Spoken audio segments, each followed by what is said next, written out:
मित्रांनो, तुम्ही कधी अशी मंदिरे पाहिली आहेत जी वर्षातील 10 ते 11 महिने ही धरणाच्या पाण्यामध्ये असतात? कधी काळी ही मंदिर गावाचे वैभव होते. सनई चौघडे वाजायचे, कीर्तनाचे सूर घुमायचे. पण काळाच्या ओघात या वेळवण नदीच्या खोऱ्यामध्ये भाटघर धरणाची निर्मिती झाली व या भाटघर धरणामध्ये श्री कांबरेश्वर महादेव मंदिर व श्री नागेश्वर महादेव मंदिर ही दोन मंदिरे कायमस्वरूपी या ठिकाणी ही जलमय झाली. अनेकांना वाटलं आता सगळं संपलं, पण नाही. दगडात प्राण फुकणाऱ्या त्या प्राचीन शिल्पकारांची किमया बघा. सिमेंट किंवा चुन्याचा एकही थेंब न वापरता फक्त दगडावर दगड रचून उभारलेली ही हेमाडपंथी मंदिरे गेली अनेक दशके पाण्याचा अथांग दबाव आपल्याला छाती ठोकपणे झेलून या ठिकाणी तोंड देत आहेत. पाणी या मंदिरांना बुडवू शकले, परंतु त्यांचे अस्तित्व या ठिकाणी हे मिटवू शकले नाहीत. अशीच ही दोन आपण मंदिरे आजच्या आज आपल्या व्हिडिओमधून पाहणार आहोत.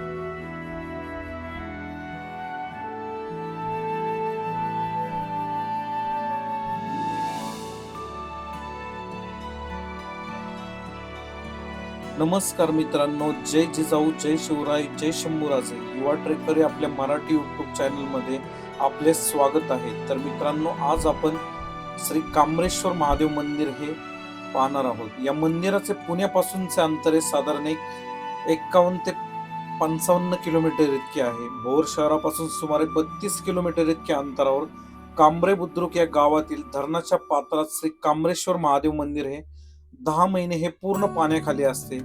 जसजसे धरणाचे पाणी कमी होते तसतसे हळूहळू मंदिर हे पाण्याबाहेर यायला सुरुवात होते.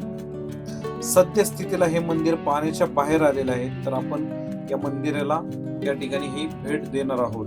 आपण या कांबरे बुद्रुक या गावामध्ये आल्यानंतर आपल्याला गावामध्ये जिल्हा परिषद शाळेच्या खालच्या बाजूला या ठिकाणी हे समाधीचे अवशेष आपल्याला हे पाहण्यास या ठिकाणी मिळतात. समाधी स्थळाचे आपण अवशेष पाहिल्यानंतर आपण धरमपात्रामध्ये असणारे श्री कांबरेश्वर महादेव मंदिर हे पाहण्यासाठी या ठिकाणी जाणार आहोत.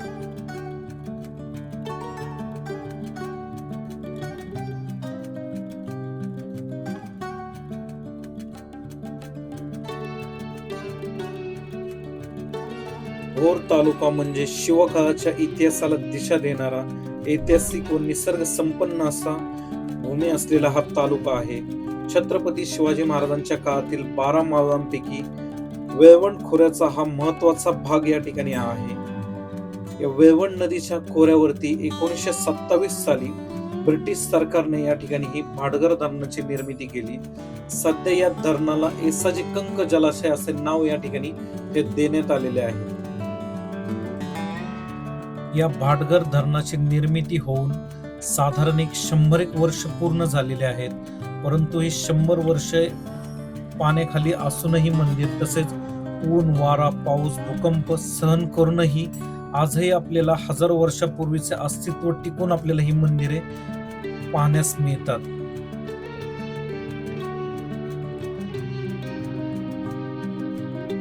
मुख्य मंदिराच्या समोरच्या बाजूला आपल्याला नंदी सभामंडपाचा चौथरा दिसतो. येथे 2 नंदी आहेत, तसेच भंग पावलेली मूर्ती आपल्याला दिसते. समोरच्या बाजूला आपल्याला विरगळीचे अवशेष दिसतात. तसेच आपल्या मराठी स्वाभिमानाचा प्रतीक असलेला भगवा झेंडा डौलाने या ठिकाणी फडकताना आपल्याला दिसत आहे.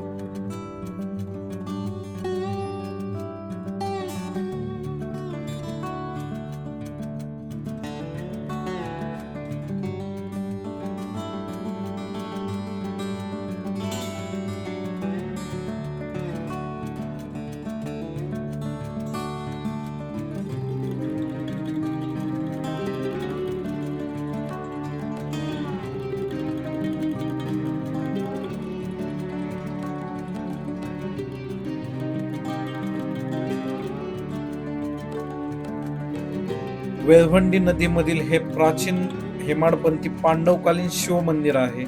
या मंदिराचे मूळ नाव हे करमहरेश्वर आहे, परंतु हे शिव मंदिर कांबरेश्वर मंदिर याच नावाने पंचक्रोशीमध्ये ओळखले जाते, कारण हे मंदिर कांबरे गावाच्या हद्दीत आहे. श्री कांबरेश्वर मंदिराचे असे वैशिष्ट्य आहे की ते पांडवकालीन आहे.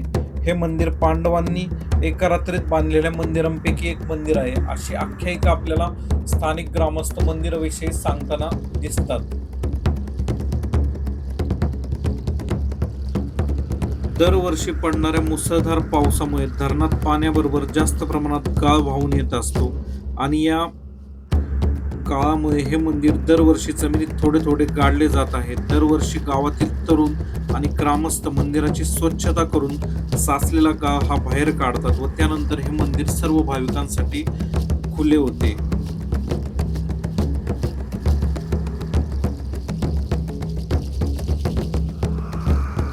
या मंदिराचे संपूर्ण भिंतींचे बांधकाम हे दगडात केलेले आहेत. हे जर दगड पाहिले तर आजच्या काळात आपण जर 15-20 मजुरांना एकत्र येऊन देखील उचलता येणार नाहीत, इतक्या मोठ्या आकाराचे आहेत. आपल्या पूर्वजांनी कुशल कलाकृतीचा त्या काळात योग्य वापर करून आयताकृती, चौरसाकृती दगड एकावर एक असे बसून मंदिराची उत्तम अशी रचना केलेली आपल्याला दिसत आहे.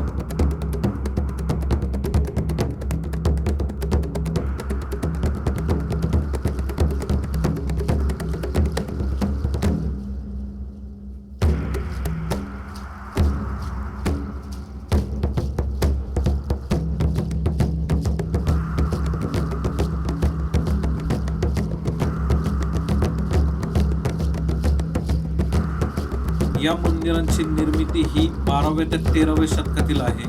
आता आपण जर पाहिले तर या मंदिरांना एक 800 ते 1000 वर्ष झालेले आहे. या पाटघर धरणाच्या निर्मितीला आता 100 वर्ष पूर्ण झालेले आहे. इतके वर्ष होऊनही आतापर्यंत ह्या मंदिराचे बांधकाम हे भक्कम स्थितीत आपल्याला पाहायला मिळते. त्यामुळे पूर्वीच्या काळात ही बांधकामाची किती वैभवशाली पद्धत होती, येथील बांधकाम पाहून आपल्याला हे लगेच लक्षात येते.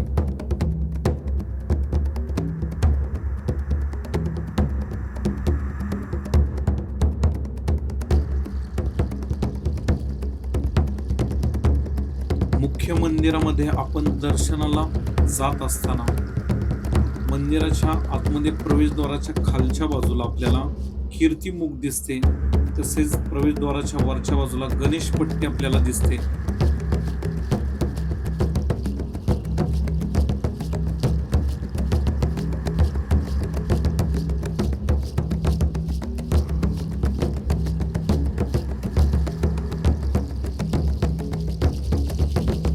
मंदिराच्या गाभाऱ्यामध्ये आपल्याला समोरच्या बाजूला देवळीमध्ये पार्वती मातेची मूर्ती दिसते. या मंदिराचे शिवलिंग हे स्वयंभू असे शिवलिंग आहे. या शिवलिंगाच्या खालच्या बाजूला जिवंत पाण्याचे झरे आहेत. त्यामुळे स्थानिक ग्रामस्थ हे सांगतात की गंगा या ठिकाणी अवतरलेली आहे. या मंदिरातील शिवलिंगाच्या गाभाऱ्यामधील आपण पाणी जर काढले तरी 1-1.5 तासानंतर हे पाणी परत पूर्ण जमा होते. त्यामुळे मंदिरामध्ये पायऱ्या उतरूनच पाण्यामध्ये शिवलिंगाचे दर्शन घ्यावे लागते.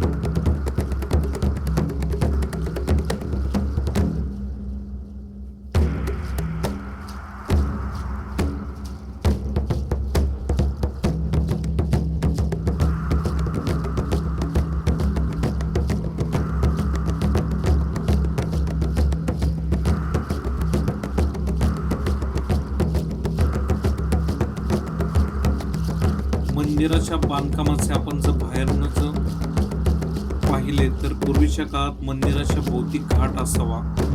आता मंदिराच्या आजूबाजूला भरपूर आपल्याला समाधीस्थळे, विरघळ्यांचे अवशेष हे पाहण्यास मिळतात.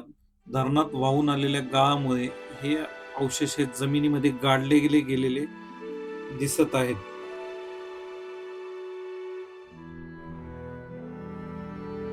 मंदिराचे बांधकाम आपण बारकाईने पाहिले तर मंदिराचा खालचा भाग हा यादवकालीन आहे, परंतु वरचा भाग हा भाजलेल्या विटांचा वापर करून बांधलेला आहे. म्हणजे शिवकाळात किंवा पेशवाईच्या काळामध्ये या मंदिरांचा जीर्णोद्धार या ठिकाणी झालेला असावा. आत्ता मंदिराच्या कळसाचे धरणाच्या पाण्यामुळे थोडेसे नुकसान आपल्याला मंदिराचे अवशेष थोडे ढासळलेले दिसत आहेत.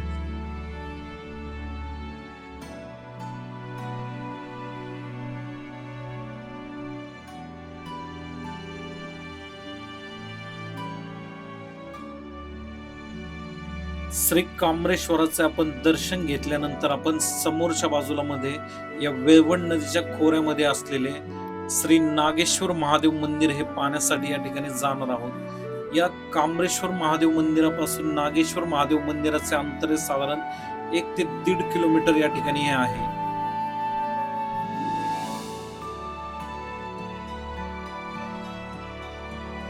या नागेश्वर महादेव मंदिराचे दर्शन घेण्यासाठी भाविक हे पायीच या ठिकाणी जातात. दरवर्षी ही धरणाची पातळी ही पाण्याची कमी होते, त्यामुळे सहज आपण पात्र चालत पलीकडच्या बाजूला जाऊ शकतो. परंतु या वर्षी जून महिना आला तरी आपल्याला धरणाच्या पाणी आपल्याला या ठिकाणी पाहायला मिळते. धरणाच्या समोरच्या बाजूला भाविकांना दर्शनासाठी नावेची सुविधा केलेली आहे. जर येथे माणूस उपलब्ध नसेल तर आपल्याला रोडने या मंदिराला दर्शनासाठी यावे लागते. बारे, माहवडी, कर्णवडी, पसुरे, राजघर मार्गे आपण वेवंड येथे पोहोचतो. भोर पासून सुमारे 22 किलोमीटर या नागेश्वर मंदिराचे अंतर आहे. काम्रेश्वर महादेव मंदिर व हे नागेश्वर महादेव मंदिर हे भाटघर धरणामधील हेमाडपंथी बांधकाम असलेली मंदिरे आहेत. या नागेश्वर मंदिराच्या समोरच्या बाजूला येथे बरेचसे आपल्याला विर्घ, समाधीस्थळ यांचे अवशेष हे अस्तव्यस्त पडलेले हे पाहायला मिळतात.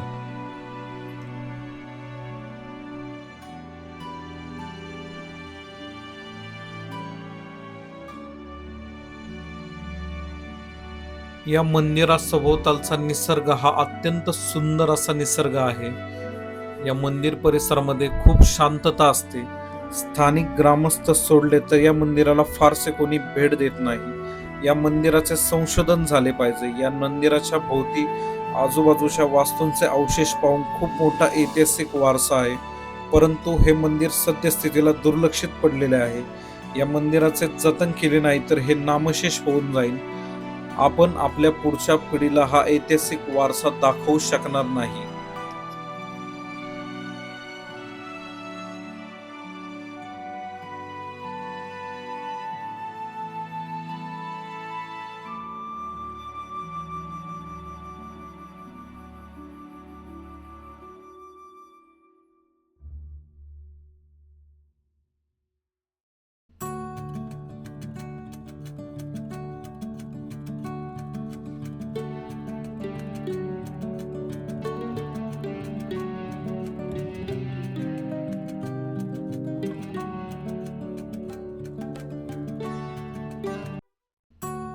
पण येथील नंदीची मूर्ती जर पाहिली तर भव्य आकाराची अशी नंदी महाराजांची मूर्ती आहे.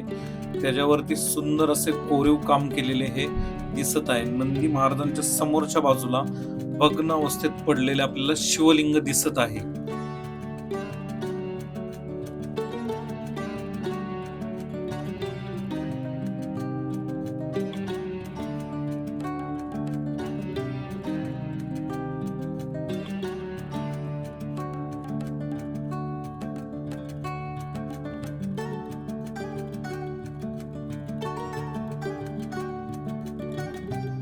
भोर तालुका हा ऐतिहासिक तालुका आहे. या भोर तालुक्यात छत्रपती शिवाजी महाराजांनी वयाच्या 16व्या वर्षी रायरेश्वराच्या पिंडीवरती रक्त अभिषेक करून हिंदवी स्वराज्याची शपथ घेतली होती. रायरेश्वर किल्ला, रोहिडा किल्ला, तसेच जवळच किंजळगड किल्ला, अनेक ऐतिहासिक असे किल्ले, निसर्ग व ऐतिहासिक पार्श्वभूमी असलेला हा भोर तालुका आहे.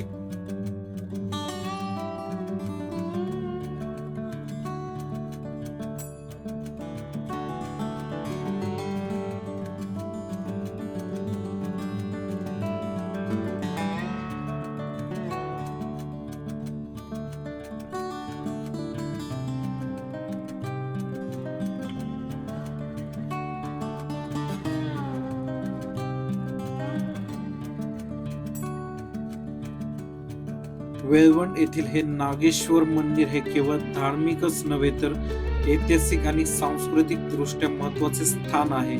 तुम्ही जर शांत निसर्ग आणि इतिहासाने भरलेले ठिकाणे शोधत असाल तर या मंदिरांना तुम्ही एक वेळेस नक्की आवश्यक भेट द्या. मंदिराच्या समोरच्या बाजूला आपल्याला कोरीव अशी सुंदर मूर्ती दिसत आहे.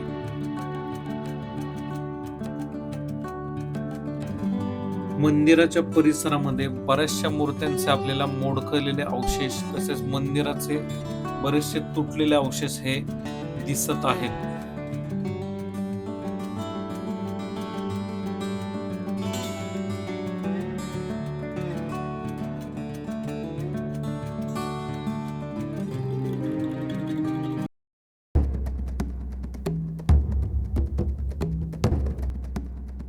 आपण मुख्य मंदिरामध्ये दर्शनासाठी जात आहोत. हे वर्षातील 10 महिने हे मंदिर धरणाच्या पाण्यामध्ये असते, त्यामुळे पाण्याबरोबर मोठ्या प्रमाणात गाळ वाहून येतो. आपण शिवलिंगाच्या आजूबाजूला पाहू शकतो की प्रचंड असा गाळ हा साचलेला आहे.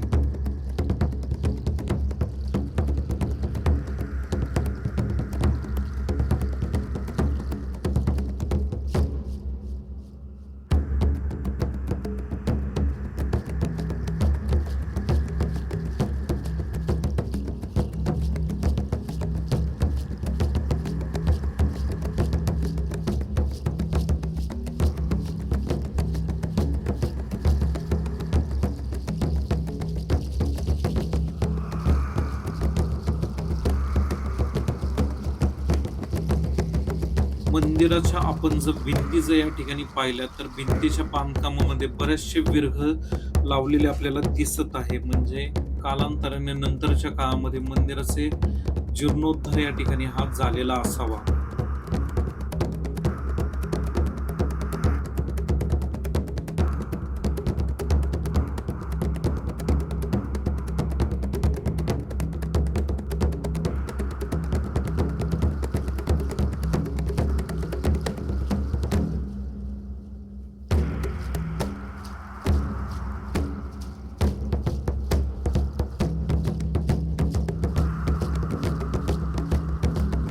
मित्रांनो, विचार करा, वर्षातील तब्बल 10 महिने ही मंदिरे अथांग पाण्याच्या उदरात गर्द अंधारात आणि एकांतात शांतपणे उभी असतात.